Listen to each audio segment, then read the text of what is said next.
انصاف کی تاخیر کی وجہ سے پیدا ہوئی تھی۔ مالاکنڈ میں سول لا سے پہلے ایک مقامی انصاف کا نظام تھا جس سے لوگ مطمئن تھے، لیکن جب وہاں سول لا لاگو کیا گیا تو مشکلات پیش آنا شروع ہو گئیں۔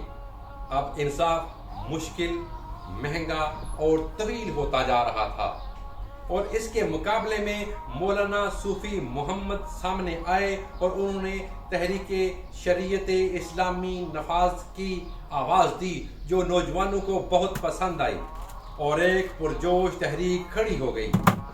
لیکن یہ بات بھی یاد رہے کہ اس زمانے میں شریعت کے نفاذ کا مطالبہ ایک مقبول بات بھی تھی، کیونکہ جنرل ضیاء الحق کا پورا دور اسی قسم کے نعروں سے گزرا تھا۔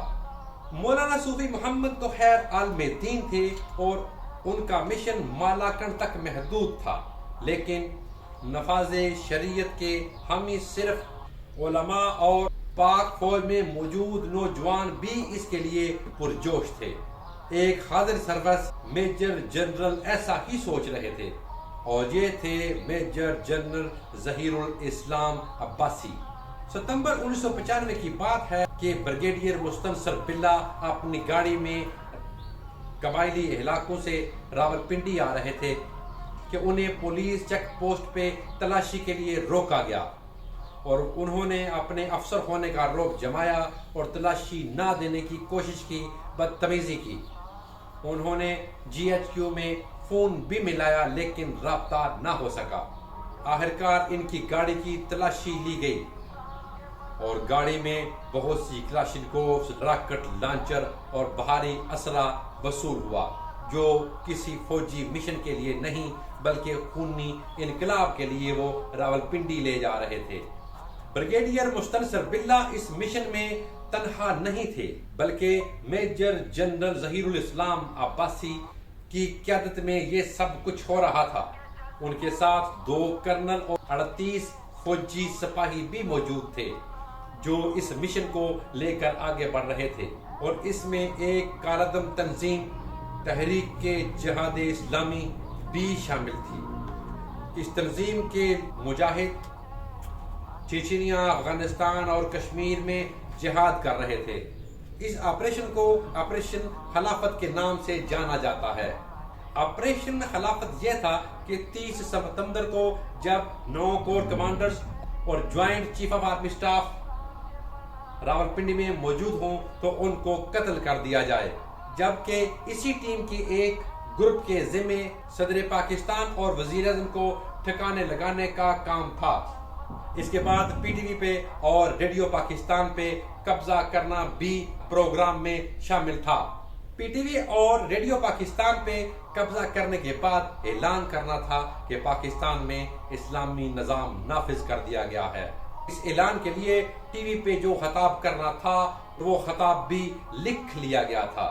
یہ ایک تہلکہ خیز منصوبہ تھا جس کے تمام پہلوؤں پہ خاموشی سے کام ہو رہا تھا، اور کوئی تھا جو اس سارے منصوبے کو اسی خاموشی کے ساتھ دیکھ رہا تھا۔ پاک فوج کے اندر خفیہ سرگرمیوں پہ نظر رکھنے والے ایک ادارے کو جس کو ملٹری انٹیلیجنس یا عرف عام میں ایم آئی کہتے ہیں، وہ ایم آئی ان پہ خفیہ طور پہ مکمل طور پہ نظر رکھے ہوئے تھی۔ میجر جنرل عباسی اور اس کے ساتھیوں کو عین اس وقت گرفتار کر لیا گیا جب مشن کو صرف 4 دن باقی تھے۔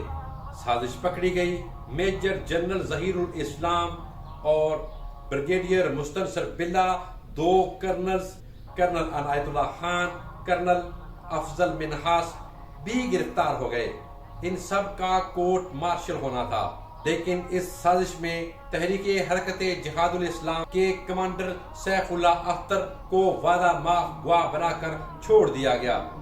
کمانڈر سیف اللہ اسلام کو اس مشن میں غیر فوجی کردار تھے اور انہیں چھوڑ دیا گیا تھا۔ اس کے بعد بھی کئی جگہوں پہ ان کا نام سامنے آتا رہا۔ ان کا نام متعدد بار منظر عام پہ آیا۔ سیف الاسلام کا نام ایک بار دوبارہ اس وقت سامنے آیا جب محترمہ بینظیر بھٹو 2007 میں پاکستان آئیں اور مختلف جگہوں پہ خودکش حملے ہونے لگے۔ تو ان حملوں کے ماسٹر مائنڈز میں سیف الاسلام کا نام سر فہرست تھا، اور جب ایک دفعہ جنرل مشرف پہ قاتلانہ حملہ ہوا اس وقت بھی ماسٹر مائنڈز میں سیف اللہ کا نام ہی لیا گیا، اور آخری بار سیف الاسلام کا نام اس وقت سامنے آیا جب اسامہ بن لادن کو ایبٹ آباد کے علاقے سے گرفتار کر کے ہلاک کیا گیا۔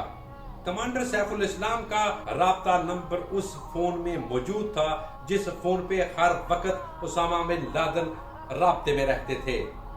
سازش ناکام ہو گئی اور ان سب کرداروں کے خلاف chief of army staff general Waheed Kakar کے حکم سے فیلڈ ٹرائل بھی ہوا، جس کی سربراہی ایک میجر جنرل نے کی۔ میجر جنرل عباسی کو 7 سال، بریگیڈیئر مسترسل بلّہ کو 14 سال، کرنل منہاس کو 2 سال اور کرنل عنایت اللہ خان کو 4 سال با مشقت قید کی سزائیں سنائی گئیں۔ ساتھ ہی تمام افسران کو باضابطہ طور پر پینشن اور ہر چیز سے محروم کر کے مراعات بھی ضبط کرنے کی سزائیں سنائی گئیں۔ البتہ جنرل مشرف نے 1999 میں 99 میں جب اقتدار سنبھالا تو پہلے مہینے جو انہوں نے کام کیے ان میں سب سے پہلا کام میجر جنرل عباسی کو آزاد کرنا تھا۔ میجر جنرل ظہیر الاسلام عباسی جب جیل سے رہا ہوئے تو انہوں نے عظمت اسلام کے نام سے ایک اور جماعت بنا لی جس کا مقصد سیاسی طریقے سے پاکستان میں اسلامی نظام کو نافذ کرنا تھا، لیکن 2009 میں وہ انتقال کر گئے۔ ایسا نہیں تھا کہ ان دنوں پاکستان میں کہ اور کچھ نہیں ہو رہا تھا، یہ 90 کی دہائی کے دن تھے، ٹی وی اچھے رومانس اور ڈراموں کا دور چل رہا تھا، مزے کے ڈرامے دیکھے جاتے تھے، رات 8 بجے لوگ ڈرامہ دیکھنے کے لیے اکٹھے ہو جاتے اور گلیاں سونی ہو جاتی تھی۔ کچھ لوگوں کو اگر یاد ہو جنہوں نے دیکھا ہو تو وہ جانتے ہیں کہ اندھیرا اجالا کیسے دیکھا جاتا تھا اور جان افضل ریمبو کے کردار کو کس طرح سراہا جاتا تھا۔ چاچا جی کے 2 منٹ کے کارٹون دیکھ کر بچے سکول میں جاتے تھے اور رات کو واپسی پر اینک والا جن دیکھا جاتا تھا۔ اور تم کو کتنی دفعہ سمجھایا ہو کہ چھٹی کی درخواست اندر مت بھجوایا کرو، تم پھر بھی بھجواتے ہو؟ سر جی وہ میری چھٹی کی درخواست تو نہیں ہے جی۔ گپ گپڑ سے فرصت ملے تو کچھ سوچو نا، اور تمہارا دماغ ہی حاضر نہیں ہوتا ہے۔ سر جی یہ اسکوٹر چوری کی واردات تو لکھ کے میرا تو دماغ پلا ہو گیا ہے۔ تو کس نے کہا تھا لکھنے کو؟ اتنے تو بچے بھی اغوا نہیں ہو رہے جتنے یہ اسکوٹر چوری ہو رہے ہیں۔ سر جی آپ کو مبارک ہو جی، وہ میں نے بہت سے سائلوں کو تو جناب میری تسلی دے گئی تو رخصت کر دیا ہے۔ اب بکواس نہیں کر رہا ہے، ایسے نمبر بنا رہے ہو اپنے۔ میں سر جی مٹا جماعت 500 ڈائریکٹ حوالدار ہو رہا ہوں۔ سامری جی آپ نے اس غریب خانے کے غار میں آنے کی تکلیف کیوں کی؟ مجھے حکم کرتے میں ہاتھوں کے بل چل کے آ جاتا جی۔ سب سے پہلے مجھے بتاؤ کہ یہ دمدمولے کون ہیں؟ نہیں سامری جی یہ ڈولے اس دور میں ڈاکٹر عبد القدیر خان اور عمران خان قوم کے ہیرو ہوا کرتے تھے، ہر بندہ ان دونوں کو اپنا ہیرو سمجھتا تھا۔ 90 کی دہائی کے شروع میں پاکستان نے ہاکی میں، کرکٹ میں، سکواش میں اور سنوکر میں چاروں میں ورلڈ کپ جیت کر پاکستان لایا تھا۔ چاروں ورلڈ کپ پاکستان نے جیتے تھے، اور اس وقت جو بسنت ہوتی تھی وہ بھی صرف انگلیوں کی پوروں کو ہی زخمی کرتی تھی۔ بسنت پہ آسمان رنگین پتنگوں سے سج جایا کرتا تھا۔ پاکستان کی بسنت بھارت کی دیوالی اور ہولی سے زیادہ رنگین ہوتی تھی۔ پاکستان میں پوپ میوزک کا راج تھا، بچے کی زبان پہ دل پاکستان، جان پاکستان، کنے جانا بلند کر سب یاد تھا۔ جنید جمشید کے پاپ میوزک میں سانبلی سنونی میری محبوبہ والا گیت بھی ہر بچہ، ہر بندے کو آتا تھا۔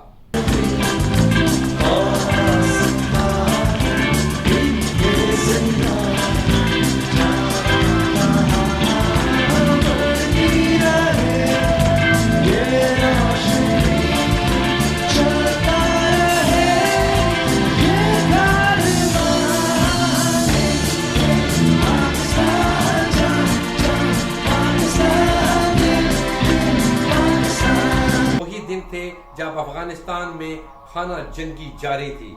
گلبدین حکمت یار، دوستم، ربانی اور احمد شاہ مسعود سمیت کئی دھڑے ایسی گیم میں پھنسے ہوئے تھے، اور انہی حالات میں 30 ٹرکوں کا ایک قافلہ ترکمانستان سے نکلا اور افغانستان سے ہوتا ہوا پاکستان پہنچ آیا۔